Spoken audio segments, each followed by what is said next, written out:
What the video shows is the view of the bottom of a borehole through about a 200-meter thick ice shelf close to McMurdo Station. And so while we were looking at the video, examining the hole, lo and behold, this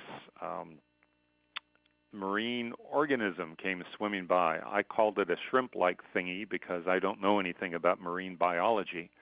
But it was just fascinating to see this amphipod is what its proper name is, swimming around and being very curious, looking at the cable, and we were all huddled around the monitor, just fascinated with what we were seeing at the bottom of our hole.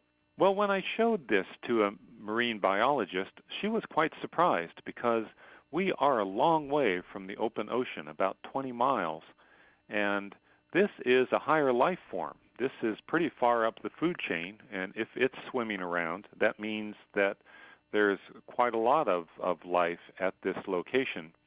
And that was a surprise to us because it was a surprise to them. One of the funny things about this was that we were staring at it, and it was probably, we had lots of questions in our mind, and it probably had lots of questions in its mind. It probably was just swimming along, and something new and different showed up in front of it, and so it was extremely curious. It was swimming around and sitting on the cable and looking at it from every angle, going up and down, and I'm sure this was a very interesting day in the life of that amphipod, as it was for us. Yeah, this was not the only indication of life there. We lowered this camera almost all the way to the seafloor. We didn't have quite enough cable to go the full 800 meters.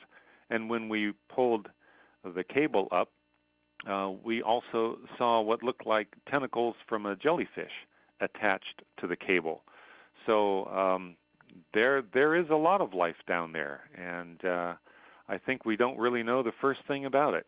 It's an entirely new frontier for us to explore.